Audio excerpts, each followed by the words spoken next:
என் பெயர் நிகிதா. என்னுடைய திருமணம் எங்கள் கிராமத்திலேயே நடந்தது. இது காதல் திருமணம் அல்ல, ஏனெனில் எங்கள் கிராமத்தில் காதல் திருமணத்தை பாவம் என்று கருதுவார்கள். நாங்கள் இருவரும் ஒருவரை ஒருவர் முன்பே அறிமுகமாகி இருக்கவில்லை. என் கணவர் பெயர் அபினவ். நாங்கள் ஒரே கிராமத்தைச் சேர்ந்தவர்கள் என்பது உறுதிதான். உண்மையில் என் மாமனார் என் தந்தையை நீண்ட காலத்திற்கு முன்பே அறிந்திருந்தார். இருவரும் இளமை பருவத்தில் நண்பர்களாக இருந்தனர். என் தந்தை இப்போது இந்த உலகில் இல்லை. எனது குடும்பம் மிகவும் சிறியது. நான் என் பெற்றோருக்கு ஒரே மகள். என் தாய் ஏழ்மையானவர் மற்றும் என் திருமணம் விரைவில் நடக்க வேண்டும் என்று விரும்பினார். தனது இறந்த நண்பரின் மகளை தன் வீட்டிற்கு மருமகளாக கொண்டு வருவது என்று என் மாமனார் முடிவு செய்தார். என் தோற்றம் நன்றாக இருந்தது. நான் அதிக படித்தவள் அல்ல, ஆனாலும் ஓரளவு எழுத படிக்கத் தெரியும்.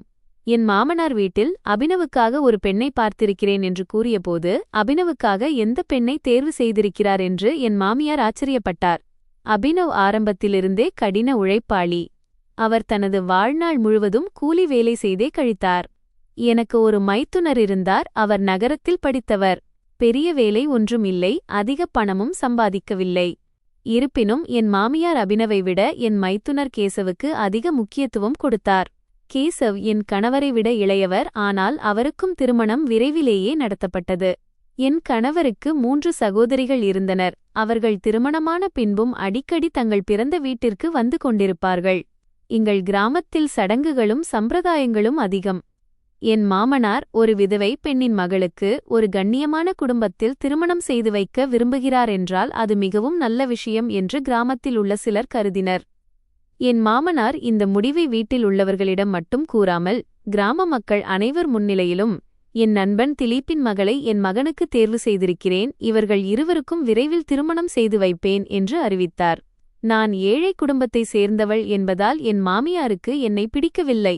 நகரத்திலிருந்து வந்த, நன்றாக படித்த, நிறைய வரதட்சணை கொண்டு வந்த என் மைத்துனி ஜான்வியைப் போலவே தன் மூத்த மகனுக்கும் ஒரு மருமகள் வரவேண்டும் என்று அவர் விரும்பினார்.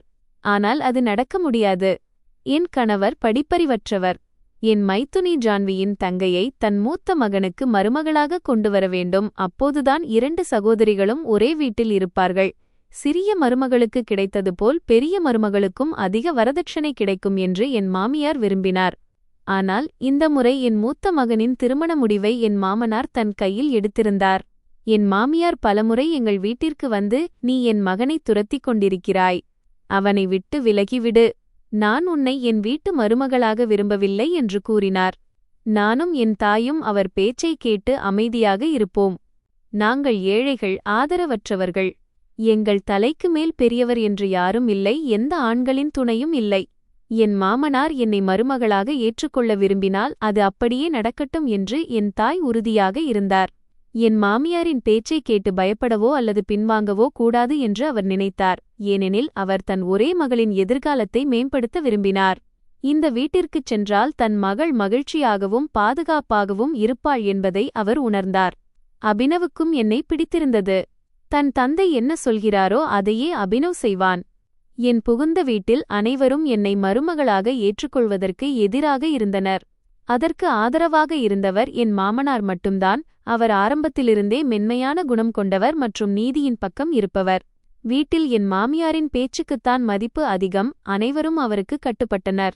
ஆனால் என் மாமனாரின் பேச்சையும் யாரும் புறக்கணிக்க முடியாது. என் கணவர் வீட்டின் மூத்த மகன். அவர் தன் தாயை விட தன் தந்தையின் பேச்சையே அதிகம் மதித்தார். என் மாமனார் மிகுந்த மரியாதைக்குரியவர். கிராமத்தில் அவருக்கு நல்ல பெயருண்டு. பஞ்சாயத்திலும் அவர் தீர்ப்பிற்கு மதிப்பு இருந்தது. அதனால் என் திருமணம் முடிந்தபோது நானும் அபினவும் இதே வீட்டில்தான் வசிக்க வேண்டும் என்று என் மாமனார் முடிவு செய்தார். எங்களுக்கு தனியாக ஒரு அறை ஒதுக்கப்பட்டது மற்றும் அன்றாட தேவைக்கான சில பொருட்களும் கொடுக்கப்பட்டன. ஏனெனில் என் மாமனார் என் தாயிடம் எந்த வரதட்சணையும் வாங்கவில்லை. சகோதரி, உங்களிடமிருந்து வரதட்சணையாக ஒரு ஆணி கூட எனக்கு தேவையில்லை. என் நண்பனின் மகளை மருமகளாக கொண்டு வந்து அவர் ஆன்மாவிற்கு அமைதி கிடைக்கச் செய்ய விரும்புகிறேன். வரதட்சணை வாங்கி அவர் ஆன்மாவிற்கு துன்பம் தரும் எண்ணம் எனக்கில்லை என்று என் தாய் என் மாமனார் நேராக கூறிவிட்டார். என் மாமனாரின் இத்தகைய வார்த்தைகளைக் கேட்டு என் தாயின் மனம் மிகுந்த மகிழ்ச்சி அடைந்தது. என் தாயிடம் வரதட்சணை கொடுப்பதற்கு பணமும் இல்லை. அவர் நகரத்திற்குச் சென்று மற்றவர்கள் வீடுகளில் வேலை செய்துதான் என்னையும் அவளையும் காப்பாற்றி வந்தார். இப்போது இந்த வீட்டில் அபினவும் என் கணவர் மட்டுமே என்னிடம் அன்பாக நடந்து கொள்பவர்கள். மற்றவர்கள் அனைவரும் எனக்கு அந்நியமாகவும் கடுமையான மனப்போக்கு கொண்டவர்களாகவும் இருந்தனர். யாராவது என்னை கேலி செய்வார்கள் அல்லது கிண்டல் செய்து என் மரியாதையை குறைப்பார்கள். என் மாமியார் எல்லா விஷயங்களிலும் ஜான்வியை புகழ்ந்து கொண்டே இருப்பார். என் மைத்துனி ஏற்கனவே அந்த வீட்டில் இருந்தாள். என் மாமியார் என் கணவரின் திருமணத்தை முதலில் நடத்த வேண்டும் என்று நினைக்கவே இல்லை. அவர் தன் இளைய மகனின் பிடிவாதத்தை மட்டும் நிறைவேற்றி வைத்திருந்தார். ஜான்விக்கும் என் மைத்துனர் கேசவுக்கும் காதல் திருமணம் நடைபெற்றது. இந்த உண்மையை என் மாமியார் அனைவரிடமிருந்தும் மறைத்திருந்தார். நான் முன்பே சொன்னது போல் எங்கள் கிராமத்தில் காதல் திருமணம் செய்வது பாவம் என்பதால் இதைச் சொல்லி அவ பெயரை சம்பாதிக்க என் மாமியார் விரும்பவில்லை. நகரத்திலேயே ஜான்வியை முன்பே பிடித்து வைத்திருந்ததாகவே அவர் அனைவரிடமும் கூறினார். ஜான்விக்கு நிறைய வரன்கள் வந்து கொண்டிருந்தன.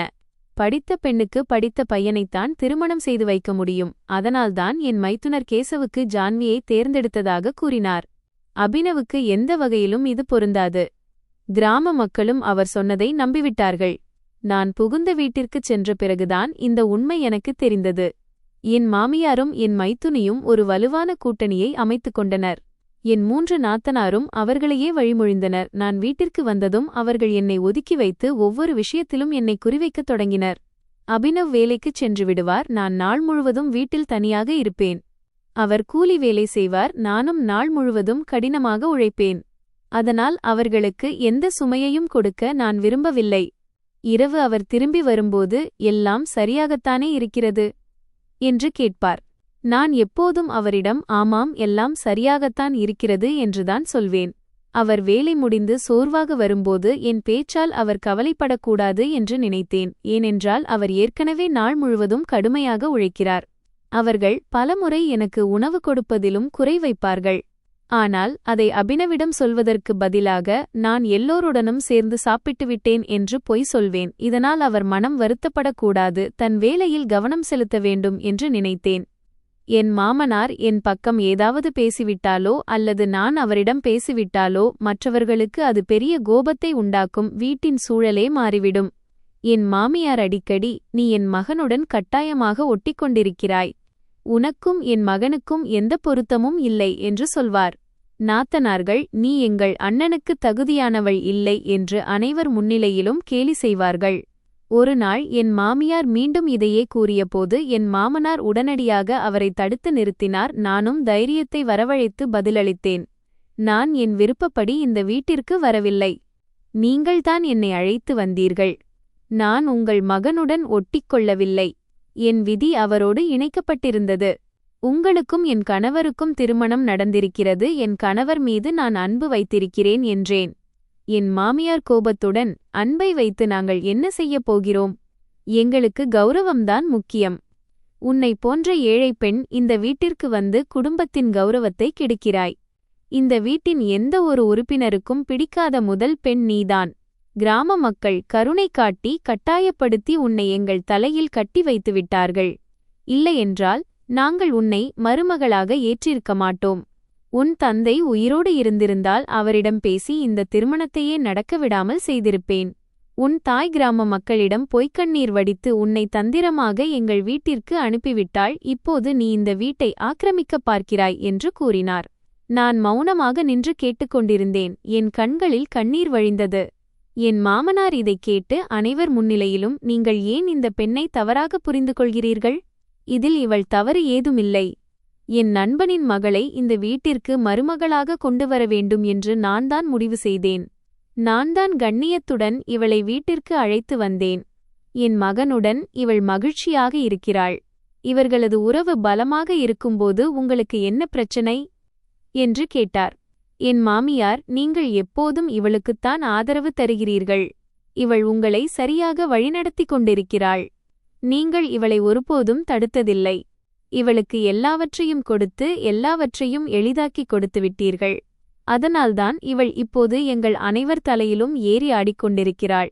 எங்களை சங்கடத்தில் ஆழ்த்துகிறாள் என்று கூறினார். என் மாமனார் மிகுந்த வருத்தத்துடன் நீங்கள் ஏன் இவளை பார்த்து இவ்வளவு கவலைப்படுகிறீர்கள்? இந்த ஏழை பெண் யாரிடமும் எதையும் கேட்டுக்கொள்வதில்லையே. நான் யாருக்கும் தீங்கு செய்ததில்லை. நான் ஒவ்வொரு மனிதனிடமும் நீதியாகவே நடந்து கொள்கிறேன். இவளை இந்த வீட்டிற்கு அழைத்து வந்ததில் நான் எந்த தவறும் செய்யவில்லை. இந்த வீட்டில் இவளுக்கு அவமானம் நடப்பதையோ துன்புறுத்தப்படுவதையோ நான் விரும்பவில்லை. சிறிய மருமகளுக்கு கிடைக்கும் அதே மரியாதை இவளுக்கும் கிடைக்க வேண்டும் என்று கூறினார். பிறகு என்னிடம் அன்புடனும், மருமகளே, உன் மாமியார் தன் வாழ்நாளில் மிகவும் நல்ல காலத்தை பார்த்தவள். நான் அவளிடம் ஒருபோதும் தவறாக நடந்து கொண்டதில்லை. அவள் விரும்பிய அனைத்தையும் நான் நிறைவேற்றித் தந்திருக்கிறேன் என்று கூறினார். மரியாதை கொடுத்தேன். ஆனால் இப்போது அவள் இந்த வீட்டில் அனைவரையும் தன் கட்டுப்பாட்டில் வைத்திருக்க விரும்புகிறாள். உன் மாமியார் தன் மகனையும் தன் பக்கம் இழுத்துக்கொண்டு இந்த வீட்டில் உன்னுடைய மதிப்பை குறைக்க முயற்சி செய்கிறாள் என்று அவர் கூறினார். ஆனால் நீ அமைதியாக இரு, பொறுமையை கடைப்பிடி என்றார். நான், மாமனாரே, நீங்கள் இந்த வீட்டின் பெரியவர் அல்லவா? பிறகு ஏன் எதையும் சொல்லவில்லை என்று கேட்டேன்.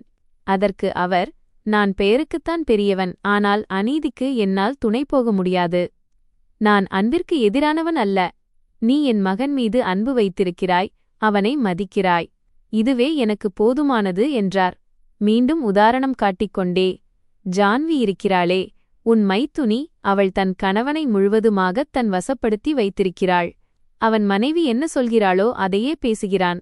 அவளை அவன் குரங்கு போல ஆட்டிப்படைக்கிறாள். ஆனால் உன் மாமியாருக்கு இதெல்லாம் தெரிவதில்லை. ஏனென்றால் ஜான்வி நிறைய வரதட்சணை கொண்டு வந்திருக்கிறாள். பணக்கார குடும்பத்தைச் சேர்ந்தவள். அதனால் வீட்டில் பணமும் உறவுகளும் ஒரு விளையாட்டாகவே நடக்கின்றன என்று கூறினார். சில பெற்றோர்கள் பணத்திற்காக தங்கள் மகன்களையே மறந்துவிடுகிறார்கள் என்று எனக்கு விளக்கினார். அவன் கடுமையாக உழைக்கிறான், பணம் ஈட்டுகிறான், குடும்பத்தினர் மகிழ்ச்சியாக இருக்கிறார்கள். ஆனால் அதே மகன் தன் மனைவியுடன் மகிழ்ச்சியாக இருந்தால் அவன் நம்மை விட்டுப் பிரிந்துவிட்டதாக பெற்றோர் நினைக்கிறார்கள். உண்மையில் பெரும்பாலான குழந்தைகள் தங்கள் பெற்றோருடன் தான் நெருக்கமாக இருக்கிறார்கள். ஒரே நகரத்தில்தான் இருக்கிறார்கள். இருந்தாலும் உறவுகள் முறிந்துவிடுகின்றன. ஏனென்றால் மனதில் பேராசையும் அகங்காரமும் வந்துவிடுகிறது என்று கூறினார். இறுதியாக, நீ உன் கணவனுக்கு உந்துதலாக இரு, அவனுக்கு துணையாக நில். அவனிடம் பணம் சேரும்போது அவனது மரியாதையும் அதிகரிக்கும். உன்னுடைய இந்த பொறுமைதான் இந்த வீட்டில் உன்னை வலிமையாக்கும் என்று கூறினார். ஒரு நாள் அபினவ் சீக்கிரம் வீட்டிற்கு வந்தார்.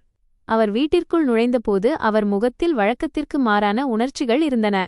அவர் மிகவும் தீவிரமாகத் தெரிந்தார். வீட்டிற்குள் சத்தம் அதிகமாக கேட்டுக்கொண்டிருந்தது. நான் நின்று கொண்டிருந்த அந்த அறையிலிருந்தே சத்தம் நேரடியாக வந்தது. என் மாமியார் எனக்கு முன்னால் நின்று கொண்டிருந்தார். அவரது பாணி மிகவும் கடுமையாக இருந்தது. ஏதோ ஒரு விஷயத்தில் அவர் என் மீது கோபமாக இருந்தார். என்னை ஏசித் தள்ளிக் கொண்டிருந்தார். பதில் சொன்னால் எனக்கு பிரச்சனை வரும் என்பதால் நான் அமைதியாக நின்று அனைத்தையும் கேட்டுக்கொண்டிருந்தேன். அந்த நேரத்தில் திடீரென்று கோபத்தில் அவர் என்னை தள்ளிவிட்டார். நான் என் சமநிலையை இழந்தேன். அதற்குள் அபினவ் உள்ளே வந்து நான் கீழே விழுவதற்கு முன்பே என்னை பிடித்துக் கொண்டார்.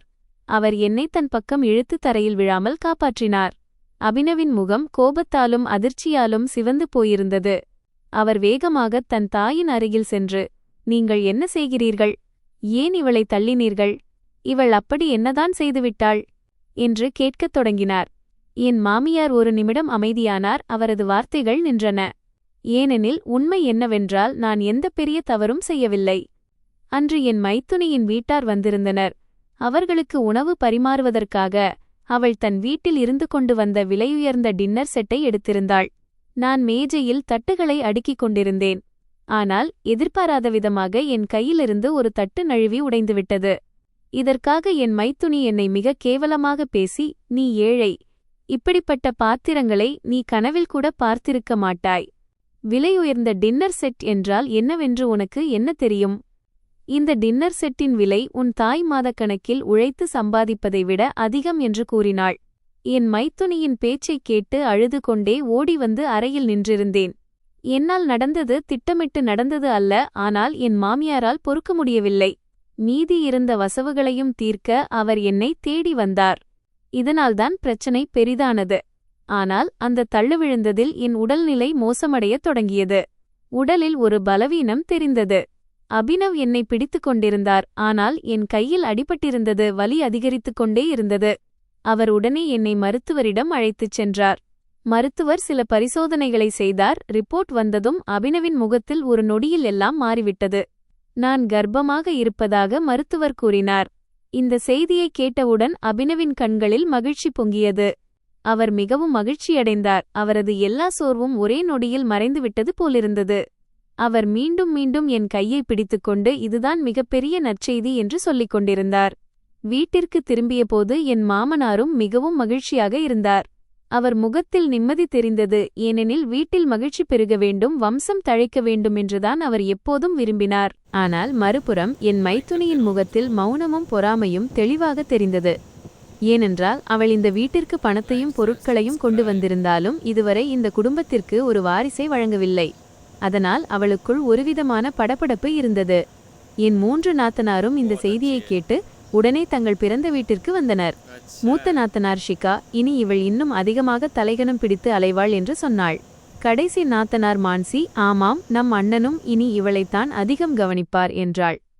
2வது நாத்தனார் மௌனமாக இருந்துவிட்டு, இனி இந்த வீட்டில் நம் குழந்தைகளின் மதிப்பும் குறைந்துவிடும். நாம் இனி இந்த வீட்டிற்கு வருவதை குறைத்து கொள்ள வேண்டும். அண்ணன் இனி தன் சொந்த குழந்தைகளை மட்டுமே கவனிப்பார் என்று கூறினாள். ஒவ்வொருவரும் என்னை பற்றி தவறாகவே பேசிக் கொண்டிருந்தனர். யாரும் எனக்கு வாழ்த்து கூடச் சொல்லவில்லை. என் மாமியாரின் நாவிலும் கசப்பான வார்த்தைகளே இருந்தன. அவர் முன்பைப் போலவேதான் என்னிடம் நடந்து கொண்டார்.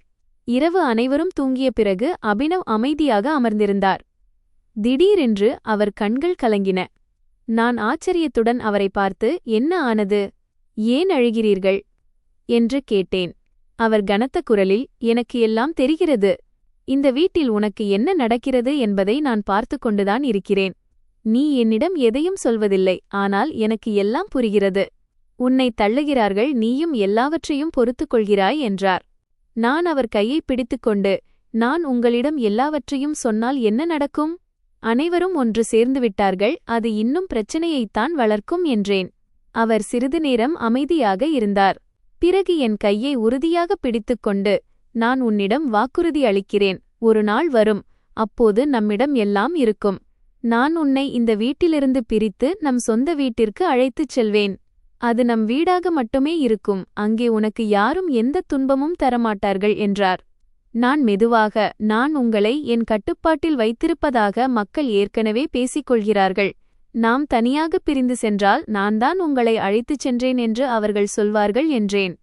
அபினவ் என் கண்களை பார்த்து, மக்கள் என்ன வேண்டுமானாலும் சொல்லட்டும், நம் உலகம் வேறாக இருக்கும், நாம் நம் சொந்த வீட்டை உருவாக்குவோம்.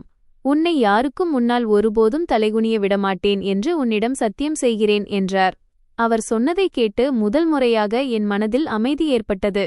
அவர் தோள் மீது தலை சாய்த்து உறங்கினேன். அன்று இரவு எனக்கு மிகவும் நன்றாக தூக்கம் வந்தது.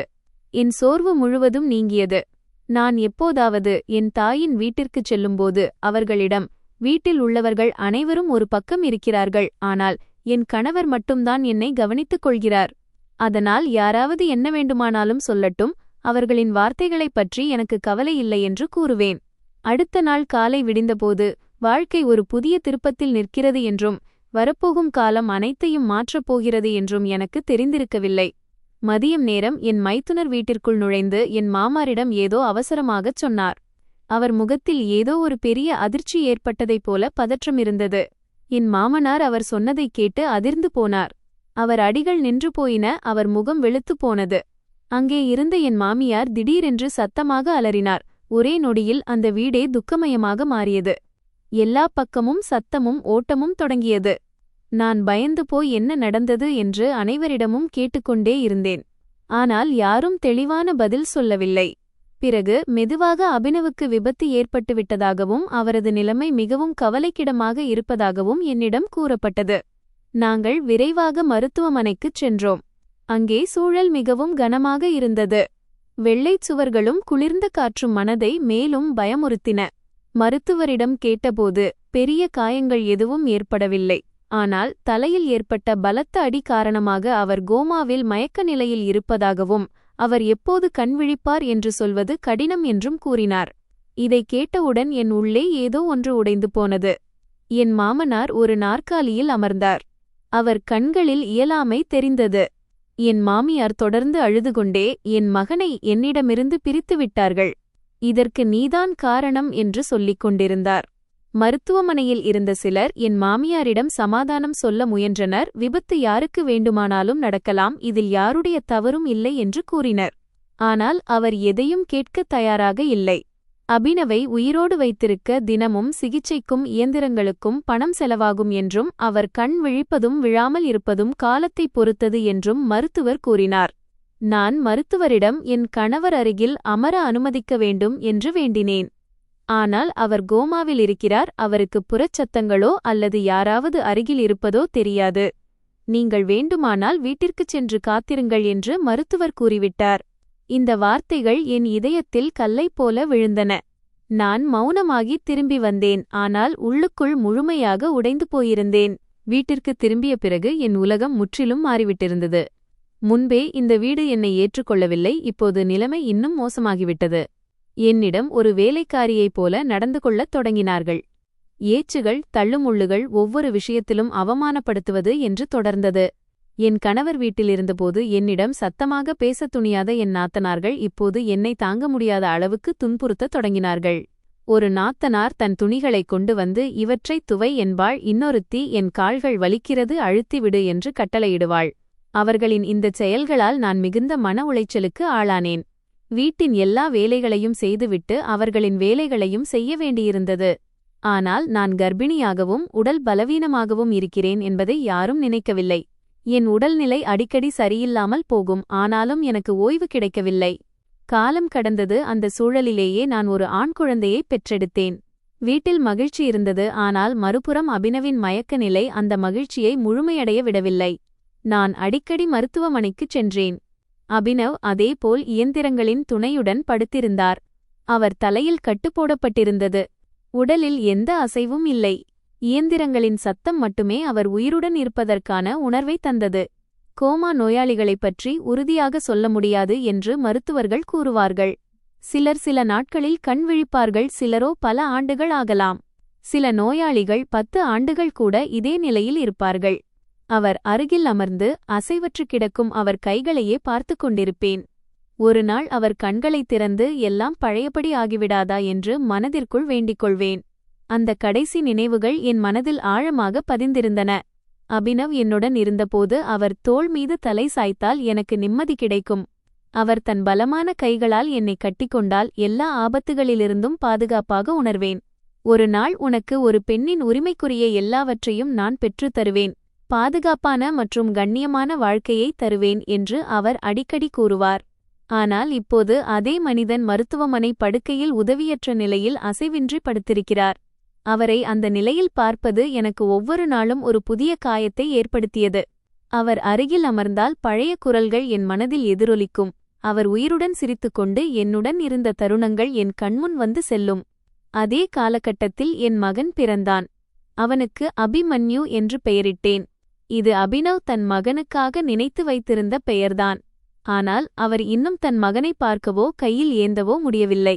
அபிமன்யு வளரத் தொடங்கினான். அவன் 1 வயதை எட்டினான்.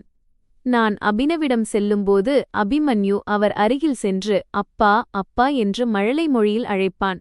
ஆனால் அவன் குரல் மருத்துவமனை அறையோடு நின்றுவிடும். அபினவ் முகத்தில் எந்த எதிர்வினையும் இருக்காது. அவர் அப்படியே அமைதியாக படுத்திருப்பார். இது ஆக்டிவ் கோமா அல்ல என்று மருத்துவர் கூறினார். ஏனெனில் அதில் மனிதர்கள் கேட்பதை உணர்வார்கள், ஆனால் பதிலளிக்க முடியாது. இது டீப் ஸ்லீப் கோமா, ஆழ்ந்த உறக்க நிலை என்று அவர் தெளிவாகச் சொல்லிவிட்டார். அதாவது மூளை முழுமையான ஓய்வு நிலையில் இருக்கிறது. தன்னை சுற்றி என்ன நடக்கிறது என்பது நோயாளியால் அறிய முடியாது. இதைக் கேட்டு என் மனம் இன்னும் கனமானது. ஏனென்றால் நம்பிக்கையும் நிதர்சனமும் சேர்ந்து இதயத்தில் பாரமாக அமர்ந்தன. ஒரு நாள் நான் அபினவை பார்க்க மருத்துவமனை சென்றேன். வானிலையும் சோகமாக இருந்தது. அறையும் அமைதியாக இருந்தது. நான் அவர் அருகில் அமர்ந்திருந்தபோது என் மாமியார் அங்கு வந்தார். அவர் முகத்தில் பழைய கடுமையும் பேச்சில் கசப்பும் இருந்தது. இங்கே வந்து ஓய்வு எடுக்கிறாய், வீட்டில் இத்தனை வேலைகள் கிடக்கின்றன. போய் வேலை செய், நாங்கள் பார்த்துக் கொள்கிறோம். அவன் எங்கள் மகன் என்று கத்தினார்.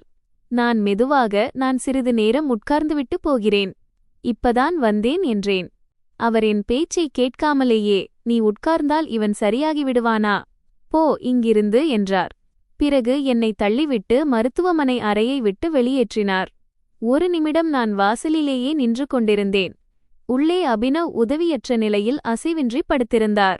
வெளியே நான் உடைந்த நிலையில் நின்று கொண்டிருந்தேன்.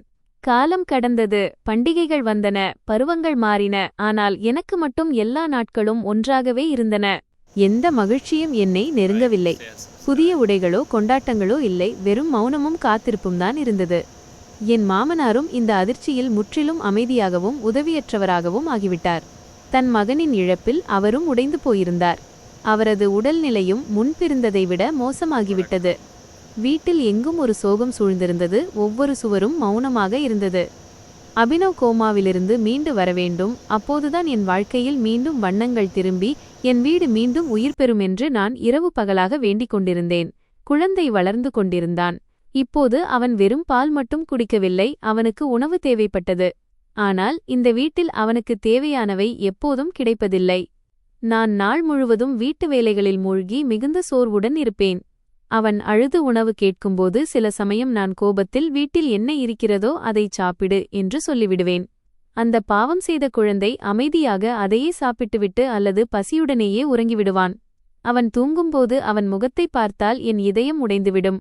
நான் எனக்குள்ளேயே போராடிக் கொண்டிருப்பேன். என் குழந்தைக்கு ஏன் இப்படிச் செய்தேன்? அவன் தலையில் அவனது தந்தையின் ஆதரவும் இல்லை, இந்த வீட்டில் அன்பும் இல்லை. அதே காலகட்டத்தில் என் மாமனாரும் இந்த உலகை விட்டுச் சென்றுவிட்டார். இது எனக்கு பெரிய அதிர்ச்சியாக இருந்தது. ஏனென்றால் என் பக்கம் நின்று எப்போதாவது பேசுபவர் அவர்தான். அவர் சென்ற பிறகு இந்த வீட்டில் எனக்கு ஆதரவு என்று யாரும் இல்லை. எல்லாம் இன்னும் கடினமாகிவிட்டது. ஆனால் அவர் சென்ற பிறகு என் மாமியாரின் நடத்தையில் ஒருவிதமான நிம்மதி தெரிந்தது. ஏதோ அவரது பாதையில் இருந்த தடையொன்று நீங்கியது போல் இருந்தது. இப்போது அவர் வீட்டில் தன் விருப்பப்படி அதிகாரம் செலுத்தத் தொடங்கினார். என் வாழ்க்கை முன்பை விட மோசமானது.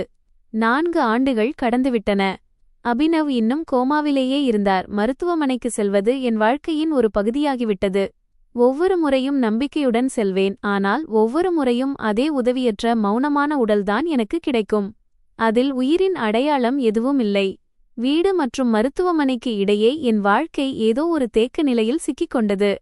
முன்னால் ஒன்றுமில்லை, பின்னால் ஒன்றுமில்லை. வெறும் காத்திருப்பு மற்றும் உடைந்த நம்பிக்கை மட்டுமே இருந்தது. ஒரு நாள் என் மகன் பசியால் மிக மோசமாக அழுது கொண்டிருந்தான். அவன் குரல் வீடு முழுவதும் எதிரொலித்தது. அவன் தொடர்ந்து என் துணிகளை பிடித்துக்கொண்டு பால் அல்லது உணவு கேட்டுக்கொண்டிருந்தான்.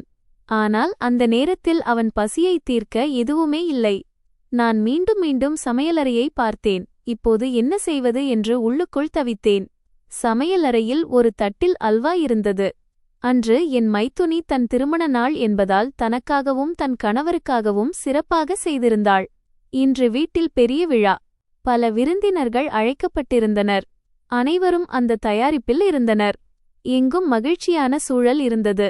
ஆனால் என் அறையில் பசியும் இயலாமையும் மட்டுமே இருந்தது. என் மகன் அழுது அழுது தளர்ந்து போயிருந்தான். அவன் நிலைமையைப் பார்த்து நான் உடைந்து போயிருந்தேன். அவன் கண்களில் கண்ணீர் இருந்தது. உடல் பசியால் பலவீனமாக இருந்தது. நான் அந்த தட்டை பார்த்தேன். என் மனதில் ஒரு போராட்டம் தொடங்கியது. ஒரு பக்கம் கொள்கைகள், மறுபக்கம் என் பசித்த மகன். இன்று என் மகனை பசியுடன் இருக்க விடமாட்டேன். என்ன நடந்தாலும் சரி என்று எனக்குள்ளே சொல்லிக் கொண்டேன். அதிகம் நடந்தால் என்னாகும்? திட்டுவார்கள் அல்லது அடிப்பார்கள். அதை நான் பொறுத்துக்கொள்வேன். ஆனால் என் மகனை பசியுடன் என்னால் பார்க்க முடியாது. நான் அந்த தட்டை எடுத்து என் மகனுக்கு ஊட்டத் தொடங்கினேன். அவன் ஆசையாக சாப்பிடத் தொடங்கினான். முதல் முறையாக அவன் முகத்தில் ஒரு நிம்மதி தெரிந்தது. அவன் பசி தீர்கிறதே என்ற நிம்மதியில் நான் இருந்தேன். ஆனால் அந்த நொடியே என் மைத்துனி கோபத்துடன் வந்து என் கையிலிருந்து தட்டை பறித்துக் கொண்டாள். அவள் என்னை தரக்குறைவாக பேசிவிட்டு கடைசியில், உனக்கு வெட்கமாக இல்லையா? நான் செய்த அல்வாவை திருடி உன் மகனுக்கு ஊட்டுகிறாயா? கொஞ்சம் யோசித்துப் பார். உன் கணவன்தான் இறந்துவிட்டானே, நீ இங்கே ஜாலியாக இருக்கிறாயா என்றாள். இதை கேட்டதும் என் கைகள் நடுங்கின. என் மகனின் வாயிலிருந்த உணவு தொண்டையில் சிக்கிக்கொண்டது. என்னால் எதுவும் பேச முடியவில்லை. அவள் முகத்தையே பார்த்து கொண்டிருந்தேன். நான் பைத்தியம் பிடித்தவள் போல என் மகனை தூக்கிக் கொண்டு வேகமாக மருத்துவமனை நோக்கி ஓடினேன். என் மனதில் ஒன்றே ஒன்றுதான் இருந்தது. ஒருவேளை அபினவ் கண் விழித்திருக்கலாம், அல்லது அவன் உடல்நிலையில் மாற்றம் ஏற்பட்டிருக்கலாம். நான் மருத்துவமனைக்குச் சென்றபோது கதவு பூட்டப்பட்டிருந்தது. நான் காவலாளியிடம், தயவு செய்து என்னை உள்ளே விடுங்கள். என் கணவர் உள்ளே இருக்கிறார். அவர் மிகவும் உடல் நலக்குறைவாக இருக்கிறார். நான் அவரிடம் செல்ல வேண்டும் என்று கூறினேன். காவலாளி என்னை தடுத்து நிறுத்தி, உங்கள் கணவரின் பெயர் என்ன என்று கேட்டார். நான் நடுங்கும் குரலில், அபினவ் பானர்ஜி என்று சொன்னேன். அவர் சிறிது நேரம் என்னை பார்த்துவிட்டு, கதவை திறந்து, நீங்கள் உள்ளே செல்லலாம் என்றார். நான் உள்ளே சென்றேன். அங்கு சூழல் மிகவும் விசித்திரமாக இருந்தது. ஒரு புறம் அமைதி, மறுபுறம் வெண்மையான சுவர்கள் இதயத்தை இன்னும் அதிகமாக வாட்டி வதைத்தன. நான் ஒரு அறைக்குச் சென்றேன். அங்கு ஒரு மருத்துவர் நின்று கொண்டிருந்தார். அவர் என்னை பார்த்து, நீங்கள் அபினவ் பானர்ஜியின் மனைவியா என்று கேட்டார். நான் என் மகனை நெஞ்சோடு அணைத்தபடி தலையை அசைத்து ஆம் என்றேன். அதே நேரத்தில் அங்கு மிகவும் செல்வந்தராகத் தோன்றும் தம்பதியினர் அமர்ந்திருந்தனர். அவர்கள் விலையுயர்ந்த ஆடைகளை அணிந்திருந்தனர். அவர்கள் முகத்தில் ஏதோ முக்கியமான காரியத்திற்காக வந்தது போன்ற ஆழ்ந்த தீவிரத்தன்மை இருந்தது. மருத்துவர் என்னிடம் வந்து ஒரு உரையை நீட்டி, இது உங்களுக்காக என்றார். நான் ஆச்சரியத்துடன் இது என்ன என்று கேட்டேன். அவர், இது அவர்கள் உங்களுக்கு கொடுத்த 30 லட்சம் ரூபாய்க்கான காசோலை செக் என்றார். நான் அந்த காசோலையை பார்த்தேன். என் கைகள் நடுங்க. இவர்கள் எனக்கு ஏன் பணம் கொடுக்கிறார்கள்? அவர்களுக்கு என்னைக்கூட தெரியாதே என்று கேட்டேன். மருத்துவர் சிறிது நேரம் அமைதியாக இருந்துவிட்டு என் உலகமே நின்றுவிட்டது போன்ற ஒரு செய்தியைச் சொன்னார். அது உண்மையிலேயே 30 லட்சம் ரூபாய்க்கான காசோலைதான். என் கைகள் நடுங்கின. என் கண்கள் மீண்டும் மீண்டும் அந்தத் தொகையையே பார்த்தன. இவையெல்லாம் உண்மை என்று நம்புவது கடினமாக இருந்தது. இது மட்டுமல்ல, நாங்கள் உங்கள் பெயரில் ஒரு பங்களாவையும் எழுதி வைக்கிறோம். அதில் நீங்கள் உங்கள் மகனுடன் வசித்துக் கொள்ளலாம் என்று அவர்கள் கூறினர். நான் நடுங்கும் குரலில், நீங்கள் யார்? அபினவ் எங்கே? அவர் இந்த உலகத்தை விட்டுச் சென்று விட்டார் என்றுதானே என்னிடம் சொன்னார்கள் என்று கேட்டேன். என் கேள்விக்கு அவர்கள் மௌனமாக இருந்தனர். மருத்துவர் முன்னால் வந்து பேச்சைத் தொடங்கினார். இவர்கள் திரு மற்றும் திருமதி ரித்திக் வர்மா, இந்த ஊரின் மிகப்பெரிய செல்வந்தர்கள். இவர்களின் மகளுக்கு 2 சிறுநீரகங்களும் கிட்னி செயலிழந்துவிட்டன. அதற்கு ஒரு சிறுநீரகம் தேவைப்பட்டது. ஒவ்வொரு மனிதனுக்கும் 2 சிறுநீரகங்கள் இருக்கும். ஒன்று அகற்றப்பட்டாலும் மற்றொன்றைக் கொண்டு ஒருவரால் உயிர் வாழ முடியும். ஆனால் இவர்களின் மகளுக்கு 2மே செயலிழந்துவிட்டன. எனவே உங்கள் கணவரின் ஒரு சிறுநீரகத்தை எடுத்து இவர்களின் மகளின் உடலில் பொருத்தினோம். ஏனெனில் அந்த சிறுமியின் நிலை நாளுக்கு நாள் மோசமடைந்து கொண்டிருந்தது. அவளுக்கு வெறும் 6 வயதுதான். அவள் உயிர் ஆபத்தில் இருந்தது. உங்கள் கணவரின் உடலில் 2 சிறுநீரகங்களும் மிகச்சரியாக இருந்தன. அதனால்தான் ஒரு சிறுநீரகத்தை எடுத்து அந்தச் சிறுமியின் உடலில் பொருத்தினோம். இப்போது அவளும் முழு ஆரோக்கியத்துடன் இருக்கிறாள் என்று மருத்துவர் மெதுவான குரலில் கூறினார். இதைக் கேட்டவுடன் என் உள்ளே ஏதோ ஒன்று உடைந்தது. அபினவின் சிறுநீரகம் எடுக்கப்பட்டுவிட்டது என்ற வார்த்தைகள் மட்டுமே என் காதுகளில் ஒலித்தன.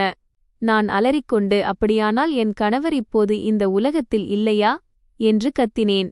என் குரல் அந்த மருத்துவமனை அறை முழுவதும் எதிரொலித்தது. என் கையிலிருந்து காசோலை கீழே விழுந்தது. என் உடல் நடுங்கத் தொடங்கியது. அதே நொடியில் நான் பலமாக அலறிவிட்டு அங்கேயே மயங்கி விழுந்தேன். நான் எவ்வளவு நேரம் மயக்கத்தில் இருந்தேன் என்று எனக்குத் தெரியவில்லை. கண் விழித்தபோது நான் மருத்துவமனை படுக்கையில் படுத்திருந்தேன். அறை அமைதியாக இருந்தது. வெளிச்சம் மங்கலாக இருந்தது. என் அருகில் என் மகன் அபிமன்யு நிம்மதியாக தூங்கிக் கொண்டிருந்தான். அவனுக்கு எந்த கவலையும் இல்லாதது போல அவனது முகம் மிகவும் அப்பாவித்தனமாகவும் நிம்மதியாகவும் இருந்தது. ஒரு செவிலியர் நர்ஸ் என் அருகில் வந்து நின்று, கவலைப்படாதீர்கள். நாங்கள் உங்கள் மகனுக்கு பால் கொடுத்துவிட்டு உணவும் ஊட்டிவிட்டோம். அதனால் அவன் நிம்மதியாக தூங்குகிறான். உங்கள் உடல்நிலையும் இப்போது பரவாயில்லை. நீங்கள் மயங்கி விழுந்துவிட்டீர்கள் என்றார். நான் மெதுவாக, உடல்நிலை சரிதான், ஆனால் என் விதிதான் சரியில்லை. என் கணவர் எங்கே? நான் அவரை பார்க்க வேண்டும் என்றேன். அவர் எப்படியிருந்தாலும் ஒருமுறை அபினவை நேரில் பார்த்துவிட வேண்டும். அவருக்கு இறுதி விடை கொடுக்க வேண்டும் என்பது மட்டுமே என் மனதில் ஓடிக்கொண்டிருந்தது. செவிலியர் என்னை பார்த்து, என்னுடன் வாருங்கள், நான் அழைத்துச் செல்கிறேன் என்றார். அவர் மற்றொரு செவிலியரிடம், அபிமன்யு அருகில் இருங்கள். அவன் எழுந்தால் எங்களிடம் அழைத்து வாருங்கள். குழந்தை பயந்துவிடப் போகிறது என்று கூறிவிட்டு என்னை அழைத்துச் சென்றார். ஒவ்வொரு அடியும் எடுத்து வைக்கும்போது நான் நடுங்கினேன். என் இதயம் மிக வேகமாக துடித்தது. நான் அபினவிடம் அழைத்துச் செல்லப்படுகிறேன் என்று எனக்கு தெரிந்திருந்தது. ஆனால் அவரை அந்த நிலையில் பார்க்கும் தைரியம் எனக்கு இல்லை. இவையெல்லாம் ஏன் நடந்தது? அந்த சிறுமியின் உயிரைக் காப்பாற்ற என் கணவரின் சிறுநீரகம் ஏன் எடுக்கப்பட்டது? ஒரு உயிர் காப்பாற்றப்பட்டது என்றால் என் கணவர் செய்த தவறு என்ன? ஏன் அவருக்கு மட்டும் இப்படி நடந்தது என்ற கேள்விகள் மட்டுமே என் மனதில் மீண்டும் மீண்டும் எழுந்தன. நான் மருத்துவமனையின் தாழ்வாரத்தில் நடந்து கொண்டிருந்தேன். ஒவ்வொரு அடியிலும் என் உலகம் உடைந்து கொண்டிருந்தது. அபினவ் ஏன் என்னிடமிருந்து பறிக்கப்பட்டார் என்ற ஒரே கேள்வி மட்டும் என் இதயத்தில் குத்திக் கொண்டிருந்தது. அவர் அந்த அறையை கடந்து சென்றார். அங்குதான் என் கணவர் முன்பு இருந்தார். ஆனால் இப்போது அங்கே நிற்பதில் எந்த பயனும் இல்லை. நர்ஸ் என்னுடன் தொடர்ந்து வந்து மற்றொரு அறைக்கு முன்னால் வந்து நின்றார். கதவு மெதுவாக திறந்தது. என் கண் முன்னே தெரிந்த காட்சி என் சுவாசத்தை ஒரு நிமிடம் நிறுத்திவிட்டது. என் கணவர் அங்கே இருந்தார். அவர் கட்டிலில் படுத்திருந்தார். ஆனால் முற்றிலும் நலமாக தெரிந்தார். அவர் கண்கள் திறந்திருந்தன. அவர் என்னை பார்த்ததும் அவர் முகத்தில் அதே பழைய பரிச்சயமான மென்மை வந்தது. அவர் எப்போதும் நீட்டுவது போலவே என் பக்கம் கையை நீட்டினார். நான் ஒரு நொடியில் ஓடிச் சென்று அவர் கைகளை பற்றிக் கொண்டேன். நான் மீண்டும் மீண்டும் அவர் கைகளை முத்தமிட்டுக் கொண்டிருந்தேன். என் கண்களில் ஒற்றிக் கொண்டிருந்தேன். என் கண்ணீர் நின்றபாடில்லை. நான் நடுங்கும் குரலில், நீங்கள் நலமாக இருக்கிறீர்களா? நீங்கள் நலமாகத்தானே இருக்கிறீர்கள் என்று கேட்டேன். அவர் மெதுவாக பதிலளித்தார், ஆம், நான் சுயநினைவுக்கு வந்துவிட்டேன். உண்மையில் நேற்று மதியம் இறைவனின் கருணையால் நான் சுயநினைவு பெற்றேன். மருத்துவர்கள் மத்தியில் பரபரப்பு ஏற்பட்டது. அவர்கள் என் சுயநினைவு திரும்பியதும் செய்ய வேண்டிய சிகிச்சையை உடனடியாகத் தொடங்கினர். நான் சுயநினைவு பெற்றதால் மருத்துவர்கள் மகிழ்ச்சியடைந்தனர். அவர்கள், நாங்கள் இப்போது உங்கள் குடும்பத்தினருக்கு இந்த நற்செய்தியை தெரிவிக்கிறோம் என்று கூறினர். ஆனால் அதற்கு முன்பே மருத்துவமனைக்கு ஒரு கேஸ் வந்தது. ஒரு சிறுமி உயிருக்கும் மரணத்திற்கும் இடையே போராடிக் கொண்டிருந்தாள்.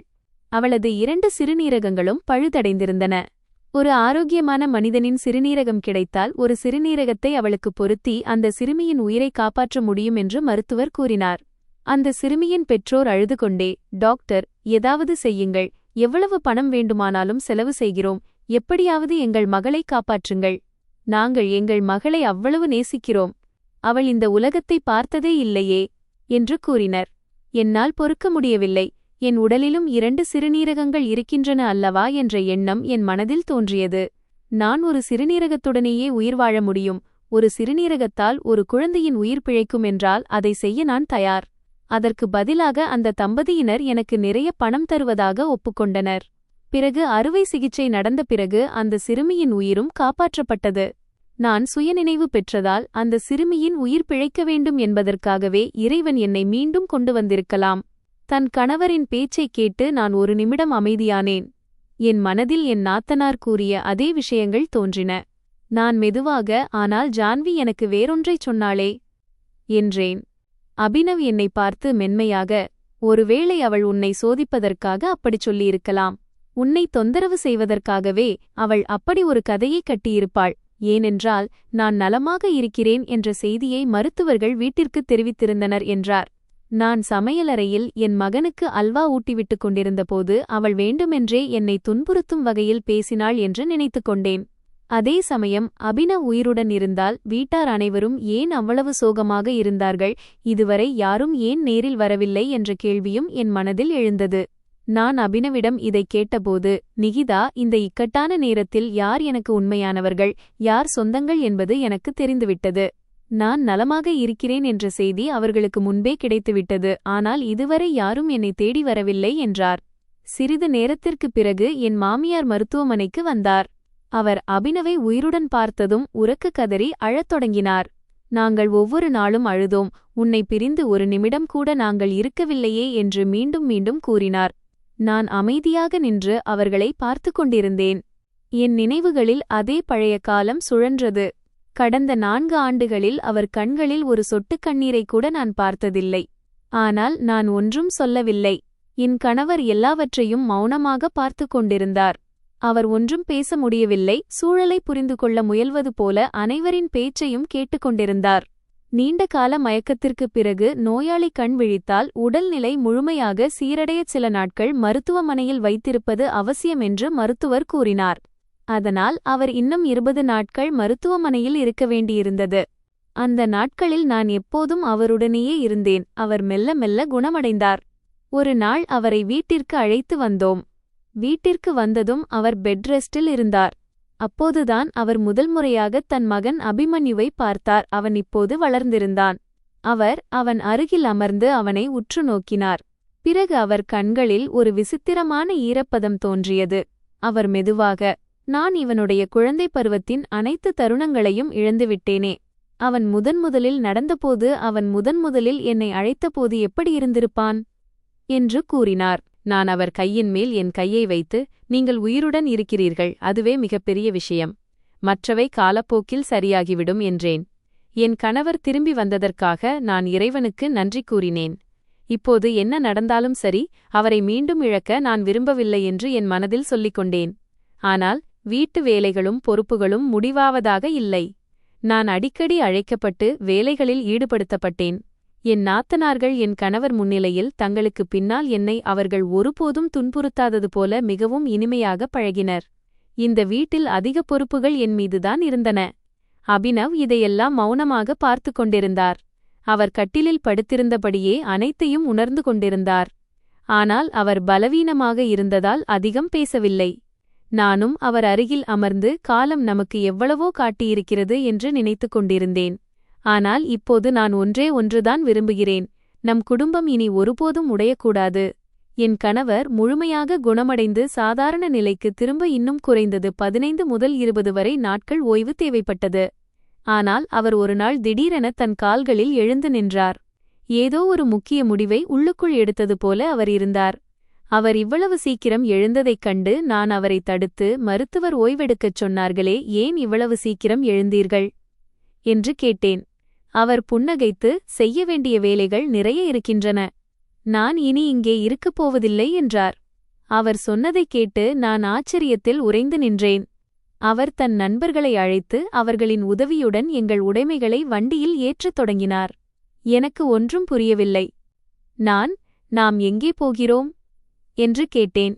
அவர் என்னை பார்த்து மென்மையாக, நீயும் என்னுடன் வா, மகனையும் அழைத்துக்கொள் என்றார். நான் அபிமன்யுவின் கையை பிடித்துக்கொண்டு அவனுடன் நடக்கத் தொடங்கினேன். மனதில் ஒருவித நடுக்கம் இருந்தாலும் அவருடன் செல்வது ஒரு நிம்மதியை தந்தது. நாங்கள் வெளியே வந்தபோது என் மாமியார் குறுக்கே வந்தார். அவர் அவசரமாக, எங்கே போகிறீர்கள்? அபிமன்யுவை ஏன் அழைத்துச் செல்கிறீர்கள் என்று கேட்டார். என் கணவர் நின்று தெளிவான குரலில், நாங்கள் போகிறோம். நான் யாருக்கு உதவி செய்தேனோ அவர்கள் எங்களுக்கு ஒரு பெரிய பங்களாவையும் 1,00,000 ரூபாயையும் கொடுத்திருக்கிறார்கள். இனி நாங்கள் அங்கேதான் வசிப்போம். நான் இந்த பணத்தைக் கொண்டு என் தொழிலைத் தொடங்குவேன். எங்கள் வாழ்க்கை மாறிவிட்டது என்றார். இதைக் கேட்டு என் மாமியார், நாத்தனார்கள் மற்றும் தங்கை முகத்தில் அதிர்ச்சி ஏற்பட்டது. சிறிது நேரம் அமைதியாக இருந்த பிறகு அவர்கள், மகனே, நாங்களும் உன்னுடன் வருகிறோம். இந்த வீடு இப்போது சிறியதாகிவிட்டது, ஆட்கள் அதிகமாகிவிட்டார்கள் என்றனர். என் கணவர் உறுதியான குரலில், அங்கே நாங்கள் மட்டும்தான் போவோம். அது எங்களுடைய வீடு, உங்களுடையது அல்ல என்றார். இதைக் கேட்டவுடன் என் மாமியாரின் முகம் மாறியது. அவர், நீ என்ன சொல்கிறாய்? நீ மருத்துவமனையில் கிடந்தபோது உன் மனைவியையும் உன் மகனையும் நாங்கள்தானே பார்த்துக் கொண்டோம். இன்று எங்களிடம் இப்படி பேசுகிறாயா என்று கேட்டார். என் கணவர் பெருமூச்சு விட்டு, நீங்கள் என்ன செய்தீர்கள் என்று எனக்கு எல்லாம் தெரியும், எல்லாம் எனக்கு புரிந்துவிட்டது என்றார். அவர் என்னை பார்த்து கோபமாக, இவள்தான் உன் காதில் விஷத்தை ஊற்றியிருக்கிறாள். இவளிடம் கேள், அவளுக்கு இங்கே உணவு கிடைக்கவில்லையா? ஆடைகள் கிடைக்கவில்லையா? அவளுக்கு பிரசவம் பார்க்கவில்லையா? அவள் மகன் பட்டினியாக இருந்தானா என்று கத்தினார். நான் சோர்வான குரலில், மாமியாரே, எங்களை எப்படி வைத்திருக்க வேண்டுமோ அப்படி நீங்கள் வைத்திருக்கவில்லை. ஒருவேளை நீங்கள் ஏதாவது செய்திருந்தாலும் இனி எங்கள் வாழ்க்கை எங்களுடையது. எங்களை வாழவிடுங்கள் என்றேன். என் கணவர் உறுதியாக என் கையை பிடித்துக்கொண்டு என் மகனை தூக்கிக் கொண்டு வண்டியில் ஏறி அங்கிருந்து கிளம்பினோம். என் வாழ்க்கையில் இப்படி ஒரு தருணம் வரும் என்று என்னால் நம்பவே முடியவில்லை. நான் எத்தனையோ அவமானங்களையும் வலிகளையும் சந்தித்திருக்கிறேன். ஆனால் இப்போது எல்லாம் மாறுவது போலிருந்தது. வண்டி நகரத் தொடங்கியதும் நான் திரும்பிப் பார்த்தேன். நான் பல வருடங்களாக கண்ணீர் சிந்திய அந்த வீடு இப்போது பின்தங்கியிருந்தது. என் அம்மா உடல்நிலை சரியில்லாமல் இருந்தபோது அவரை என் புகுந்த வீட்டிற்கு ஒருமுறை கூட வரவிடவில்லை. என் கணவர் இப்போது அவருக்கும் சிகிச்சை அளிக்கத் தொடங்கினார். நாங்கள் ஒரு புதிய நகரத்தை நோக்கிச் சென்று கொண்டிருந்தோம். என் மனதில் பயமும் இருந்தது, நம்பிக்கையும் இருந்தது. நாங்கள் அங்கே சென்றடைந்தபோது எங்களுக்கு உதவிய அந்த தம்பதியினர் முன்னால் நின்று கொண்டிருந்தனர். அவர்கள் எங்களை பார்த்ததும், நீங்கள் வந்துவிட்டீர்களா? நாங்கள் உங்களுக்காகத்தான் காத்திருந்தோம் என்றனர். அவர்கள் எங்களுக்கு ஒரு பெரிய பங்களாவை காட்டினர். அது மிகவும் அழகாக இருந்தது. அதன் வெளியே திறந்தவெளி முற்றம் இருந்தது. வீட்டிற்கு தேவையான அனைத்து வசதிகளும் உள்ளே இருந்தன. அவர்கள், நாங்கள் 1 வருடமாக இங்கே வசிக்கிறோம், இப்போது கிளம்புகிறோம். இந்த வீடு உங்களுடையது, பொருட்களையும் நாங்கள் அப்படியே விட்டுச் செல்கிறோம் என்று கூறினர். நான் அமைதியாக நின்று அனைத்தையும் பார்த்து கொண்டிருந்தேன். என் கண்களிலிருந்து கண்ணீர் வழிந்தது. ஆனால் இந்த கண்ணீர் துயரத்தால் வந்ததல்ல, மன நிம்மதியால் வந்தது. என் மகன் அபிமன்யு மகிழ்ச்சியுடன் ஓடிச் சென்று முற்றத்தில் விளையாடத் தொடங்கினான். அவன் முகத்தில் நான் இதுவரை பார்த்திராத ஒரு புன்னகை இருந்தது. அந்த தம்பதியினர், நாங்கள் உங்களுக்கு வேலை வாங்கித் தருகிறோம், சம்பளம் குறைந்தபட்சம் 500 ரூபாய் இருக்கும் என்று கூறிவிட்டுச் சென்றனர். நான் என் கணவரை பார்த்தேன். என் மனதில் முதல் முறையாக அமைதி நிலவியது. என்னிடம் வீடு இருந்தது, வேலைக்காரர் இருந்தார், பணம் இருந்தது, எல்லாவற்றிற்கும் மேலாக என் கணவர் என்னுடன் இருந்தார். அபினவ் என் கையை பிடித்து மெதுவாக, வா, இப்போது வீட்டிற்குள் செல்வோம் என்றார். நான் அவருடன் உள்ளே செல்லத் தொடங்கினேன். என் கண்களில் மகிழ்ச்சி கண்ணீர் இருந்தது. அவர் என்னை பார்த்து, இனி அழக்கூடாது என்றார். நான் புன்னகைத்தேன். என் வாழ்க்கை மாறிவிட்டது என்பதை முதல் முறையாக உணர்ந்தேன். 15 முதல் 20 வரை நாட்களுக்குப் பிறகு அபினவ் வேலைக்கு செல்லத் தொடங்கினார். நான் என் விருப்பப்படி வீட்டில் வாழ்ந்தபோது என் வாழ்க்கை முதல் முறையாக சுவாசிப்பது போல இருந்தது. நான் என் விருப்பப்படி சமைத்தேன், நிம்மதியாக என் கணவர் மற்றும் மகனுடன் சாப்பிட்டேன்.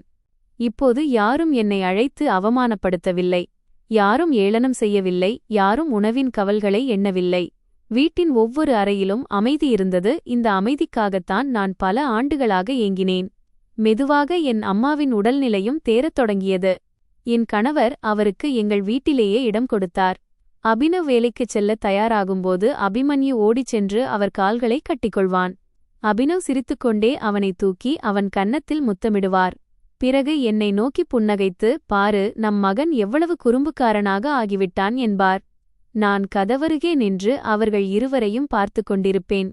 பல ஆண்டுகளாக தளர்ந்து படுக்கையில் கிடந்த மனிதர் இன்று என் கண் முன்னே சொந்த காலில் நிற்கிறார் என்ற எண்ணம் எனக்கு மிகுந்த மனநிம்மதியை அளித்தது. அவர் மாலையில் திரும்பி வந்ததும் அவருக்கு பிடித்த உணவை நான் சமைப்பேன். அவர் நான் சமைத்த உணவை மிகுந்த விருப்பத்துடன் சாப்பிட்டுவிட்டு, உன் கையில் செய்த உணவில் இருக்கும் நிம்மதி வேறு எங்கும் கிடைக்கவில்லை என்று மீண்டும் மீண்டும் கூறுவார். என் வாழ்க்கை மாறிவிட்டது. ஒருமுறை என் கண்ணீரைப் பார்த்து, ஒரு நாள் எல்லாம் சரியாகிவிடும் என்று வாக்களித்த அதே அபினவ் இன்று தன் வாக்கை நிறைவேற்றிவிட்டார். இப்போது என் மகனும் மிகவும் மகிழ்ச்சியாக இருந்தான். முன்னால் அவன் உணவிற்காக ஏங்கினான். இப்போது அவன் முன்னால் பழங்கள், பால், பிஸ்கட், பொம்மைகள், துணிகள் என குழந்தையின் தேவைக்கான அனைத்தும் இருந்தன. தேவைக்கு அதிகமாகவே இருந்தன. என் கணவர் உயிர்காத்த அந்தச் சிறுமியின் பெற்றோரும் அடிக்கடி எங்கள் வீட்டிற்கு வருவார்கள். அவர்கள் இப்போது வெறும் அறிமுகமானவர்கள் மட்டுமல்ல, எங்கள் குடும்ப நண்பர்களாகிவிட்டனர். அந்த சிறுமி இப்போது முழுமையாக குணமடைந்துவிட்டாள். அவள் எங்கள் வீட்டிற்கு வரும்போதெல்லாம் அபிமன்யுடன் விளையாடிக் கொண்டிருப்பாள். இருவரும் முற்றத்தில் ஓடுவார்கள், பந்தால் விளையாடுவார்கள், ஊஞ்சலில் அமர்வார்கள். அவர்களின் சிரிப்பு வீடு முழுவதும் ஒலிக்கும். அந்தச் சிறுமியின் தாய் அடிக்கடி என் கையைப் பிடித்து, உங்களை ஒருபோதும் தனிமையாக நினைக்காதீர்கள். நாங்கள் எப்போதும் உங்களுடன் இருக்கிறோம். எங்கள் மகளுக்கு நீங்கள் மறுவாழ்வு கொடுத்திருக்கிறீர்கள். இந்த நன்றியை நாங்கள் ஒருபோதும் மறக்க மாட்டோம் என்று கூறுவார். அவர் பேசுவதை கேட்கும்போது என் மனதில் ஒருவித அமைதி நிலவும். ஏனென்றால் பல ஆண்டுகளுக்குப் பிறகுதான் உலகில் நல்லவர்களும் இருக்கிறார்கள் என்பதை என்னால் உணர முடிந்தது. வாழ்க்கை மிகவும் அழகாக மாறியிருந்தது. சில நேரங்களில் இது கனவோ என்று எனக்கு தோன்றும். ஆனால் என் கணவர் மற்றும் மகனின் குரலை கேட்கும்போது இது நிஜம் என்ற நம்பிக்கை வரும். நிஜம் அழகாக மாறும்போது மனிதனுக்கு கனவுகளின் தேவை இருப்பதில்லை. என் அம்மா என்னுடன் இருந்தார். என் கணவர், மகன் என்னுடன் இருந்தனர். ஒரு நாள் இரவு நானும் என் கணவரும் அமர்ந்து பேசிக் கொண்டிருந்தோம். நான் சுயநினைவின்றி இருந்தபோது உனக்கு நேர்ந்த துன்பங்களைச் சொல் என்று அவர் கேட்டார். நான் சில நொடிகள் அமைதியாக இருந்துவிட்டு, அந்த காலம் கடந்துவிட்டது, அதைச் சொல்லி என்ன செய்யப் போகிறோம் என்றேன். அவர் என் முகத்தை பார்த்து, நான் தெரிந்து கொள்ள வேண்டும். அவர்கள் எவ்வளவு கீழ்த்தரமாக நடந்து கொண்டார்கள், நீ என்னென்ன கொடுமைகளை அனுபவித்தாய் என்பது எனக்கு தெரிய வேண்டும் என்றார். நான் அவர் முகத்தையே பார்த்து கொண்டிருந்தேன். நான் பட்டினி கிடந்தது, ஏளனம் செய்யப்பட்டது, மருத்துவமனையிலிருந்து வெளியேற்றப்பட்டது, அபிமன்யு பசியால் அழுதது, நான் ஒவ்வொரு இரவும் தனிமையில் அழுது கொண்டிருந்தது என அனைத்தையும் மெதுவாக கூறத் தொடங்கினேன். நான் சொல்லிக்கொண்டே இருந்தேன். அபினவ் அமைதியாக கேட்டுக்கொண்டிருந்தார். அபிமன்யு பலமுறை பசியோடு தூங்கியிருக்கிறான் என்று சொன்னபோது அவர் கண்களில் கண்ணீர் துளிர்த்தது. அவர் என்னிடம் கண்ணீரை மறைக்க தன் முகத்தை திருப்பிக் கொண்டார். பிறகு மெல்லிய குரலில், நிகிதா, நீ இதையெல்லாம் எப்படி தாங்கிக் கொண்டாய் என்று கேட்டார்.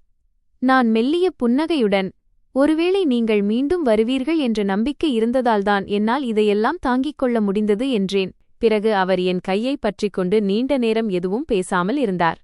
அந்த இரவு அவர் கையின் கதகதப்பில் பல ஆண்டுகளுக்கு முன்பு உணர்ந்த அதே பழைய நிம்மதியை நான் உணர்ந்தேன். நான் மெதுவாக, நீங்கள் திரும்பி வந்துவிட்டதால் இப்போது நான் அனைத்தையும் மறந்துவிட்டேன், இதுவே எனக்கு மிகப்பெரிய மகிழ்ச்சி என்றேன். அபினவ் என்னை பார்த்தார். அவர் கண்களில் அன்பு இருந்தது. மனிதர்கள் சில சமயம் சில பாவங்களை செய்துவிடுகிறார்கள், மற்றொருவர் மன்னித்துவிட்டாலும் இறைவன் மன்னிப்பதில்லை. இதனால்தான் காலம் ஒருநாள் அனைவர் முன்னிலையிலும் உண்மையை வெளிச்சத்திற்கு கொண்டு வருகிறது. என் புகுந்த வீட்டாருக்கும் அப்படித்தான் நடக்கத் தொடங்கியது. அவர்களின் சொந்த கர்ம வினைகளின் பலன் மெல்ல மெல்ல அவர்களின் கண் முன்னே வந்து சேர்ந்தது. நான் தூரத்தில் அமர்ந்து அனைத்தையும் பார்த்து கொண்டிருந்தேன். என் மாமியார் மிகுந்த ஆசையோடு வீட்டிற்கு அழைத்து வந்த என் நாத்தனார், நாங்கள் அந்த வீட்டை விட்டு வெளியேறியவுடன் மொத்த வீட்டின் சூழலையும் மாற்றிவிட்டார். நாங்கள் சென்ற பிறகு என் மாமியார் தனித்துவிடப்பட்டார். மெல்ல மெல்ல அந்த நாத்தனார் என் மாமியாரையும் என் 3 குழந்தைகளையும் தன் இஷ்டப்படி ஆட்டுவிக்கத் தொடங்கினார். ஏனென்றால் அந்த வீட்டில் அவர்களின் இலவச வேலைக்காரியாக இருந்த நான் வெளியேறிவிட்டேன். வீட்டு வேலைகளின் சுமையை என் மாமியார் மீது சுமத்த அவள் விரும்பினாள். நான் நிறைய சீதனத்துடன் வந்திருக்கிறேன், நான் இங்கே எந்த வேலையும் செய்ய மாட்டேன் என்று அவள் எப்போதும் சொல்லி வந்தாள். அவள் என் 3 குழந்தைகளை வேலை செய்ய வைத்ததோடு மட்டுமல்லாமல் மாமியாரையும் தன் சொல்லிற்கு பணிய வைத்தாள். என் கொழுந்தன் ஏற்கனவே தன் மனைவியின் பேச்சை மட்டுமே கேட்டுக்கொண்டிருந்தான். என் நாத்தனாரால் இதையெல்லாம் பொறுத்துக் கொள்ள முடியவில்லை. அதனால் அவர்கள் தங்கள் பிறந்த வீட்டிற்கு வருவதை நிறுத்திவிட்டு தங்கள் புகுந்த வீட்டிலேயே அமைதியாக இருக்கத் தொடங்கினார்கள். இப்போது என் மாமியாரின் மகள்களும் வீட்டிற்கு வருவதை நிறுத்திவிட்டனர். மருமகளோ இலவசமாக சோறு போடமாட்டாள். அதனால் வீட்டு வேலைகளின் மொத்த சுமையையும் மாமியார் மீதே சுமத்தினார்கள். ஒரு நாள் ஜான்வியின் உடல்நிலை மிகவும் மோசமடைந்தபோது அவள் ஒருபோதும் தாயாக முடியாது என்று மருத்துவர்கள் கூறிவிட்டனர். இதைக் கேட்டு குடும்பமே அமைதியானது. தங்கள் குடும்ப வம்சம் இனி வளராது என்று என் மாமியார் வருந்தினார். உண்மையில் அப்படி ஒன்றும் இல்லை. அவர் நினைத்திருந்தால் என் அபிமன்யுவுக்கும் அன்பு கொடுத்திருக்கலாம். ஆனால் அவர் அவனிடம் எப்போதும் பகையுடனேயே இருந்தார். என் கொழுந்தன் மறுமணம் செய்ய முடிவெடுத்தான். இது ஜான்விக்கு மிகப்பெரிய அதிர்ச்சியாக அமைந்தது. இங்கே என் மாமியாரும் உடல் நலமின்றி போனார். இப்போது அவர் வீட்டு வேலைகளை செய்து சோர்வடைந்து விட்டார். அந்த முதுமை காலத்தில் அவருக்கு ஓய்வு தேவைப்பட்டது. ஆனால் அவர் மருமகள் அதை செய்ய விடவில்லை. முழு வீட்டையும் வேலை செய்யும் அளவுக்கு அவர் உடலில் தெம்பு இல்லை. அபினவ் அவர்கள் அனைவரையும் சந்தித்துவிட்டு வந்து, அம்மாவின் உடல்நிலை மிகவும் மோசமாக இருக்கிறது, அவர் ரொம்ப கஷ்டப்படுகிறார். ஆனால் ஆச்சரியமான விஷயம் என்னவென்றால், எந்த மருமகளை அவர் உயிருக்கு உயிராக கருதினாரோ அவரே அவருக்கு பணிவிடை செய்வதில்லை என்றார். நான் சிறிது நேரம் அமைதியாக இருந்தேன். என் அம்மாவும் இதை கேட்டுக்கொண்டிருந்தார். அவர் முன்னால் வந்து, மகனே, நான் உன் மாமியார், ஆனாலும் என்னை நீ உன் வீட்டிலேயே வைத்திருக்கிறாய். அவர் உன் அம்மா, நீ அவரிடம் சென்று வா என்றார். என் கணவர், ஆம் மாமியாரே, நான் சென்று வருவேன், ஏனென்றால் அவர் என் தாய். ஆனால் நான் அவர்களை ஒருபோதும் மன்னிக்க மாட்டேன் என்றார். பிறகு அவர் அமைதியாகி, மனிதன் எதை விதைக்கிறானோ அதைத்தான் அறுவடை செய்வான். நாம் ஒன்றும் செய்ய முடியாது. இப்போது நடப்பதெல்லாம் அவர்களின் கர்ம வினையின் பலன் என்றார். என் அம்மாவும் நானும் அவர் சொன்னதைக் கேட்டு அமைதியானோம். ஏனென்றால் காலம் அனைவருக்கும் அவர்களின் கர்மவினைக்கான பதிலைத் தரத் தொடங்கிவிட்டது என்பதுதான் உண்மை. இங்கே எங்கள் வாழ்க்கை முன்பை விட அழகாக மாறிக்கொண்டிருந்தது. அபிமன்யு வளர்ந்து கொண்டிருந்தான். அவன் சிரிப்பு வீடு முழுவதும் ஒலித்தது. அவன் பள்ளிக்குச் செல்லத் தொடங்கினான்.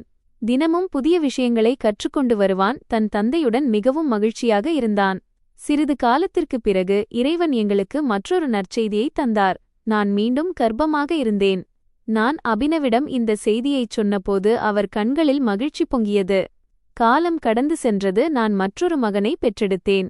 அவர் முதல் முறையாக எங்கள் 2வது மகனை தன் கைகளில் தூக்கியபோது அவர் கண்களில் ஒரு விசித்திரமான பிரகாசம் இருந்தது. அவர் மீண்டும் மீண்டும் அவன் சிறிய கைகளை முத்தமிட்டுக் கொண்டே, இப்போது என் குடும்பம் முழுமையடைந்துவிட்டது என்றார். பொறுமை ஒருபோதும் வீண்போகாது என்பதையும், துன்புறுத்துபவன் ஒரு நாள் தன் கர்ம வினையை அனுபவிப்பான் என்பதையும் வாழ்க்கை எனக்கு கற்றுக் கொடுத்தது. பலவற்றை இழந்த பிறகும் அன்பையும் நிம்மதியையும் மீண்டும் பெறுவதுதான் உண்மையான மகிழ்ச்சி. மற்றவர்களுக்கு துன்பம் தருபவர்கள் ஒரு நாள் அதே வலியை தாங்களே சந்திக்கிறார்கள். நான் என் வாழ்க்கையில் பல துன்பங்களை சந்தித்தேன், ஆனால் பொறுமையை கைவிடவில்லை. எப்போதும் என் கணவருடன் துணையாக இருந்தேன். அன்பு மற்றும் மரியாதையை வழங்குபவர்களே உண்மையில் பெரியவர்கள். அபினவ் தன் இக்கட்டான காலத்தில் என்னை கைவிடவில்லை. நானும் எல்லா சூழ்நிலைகளிலும் விசுவாசமாக இருந்தேன். இதனால்தான் இறுதியில் இறைவன் எங்கள் வாழ்க்கையை எளிதாக்கினான். நண்பர்களே, எங்கள் கதை உங்களுக்கு பிடித்திருக்கும் என்று நம்புகிறேன். கதை பிடித்திருந்தால் வீடியோவை லைக் செய்யுங்கள். சேனலுக்கு புதியவர் என்றால் சேனலை சப்ஸ்கிரைப் செய்யுங்கள். அடுத்த அப்டேட்டை முதலில் பெற நோட்டிஃபிகேஷன் பெல்லை அழுத்த மறக்காதீர்கள்.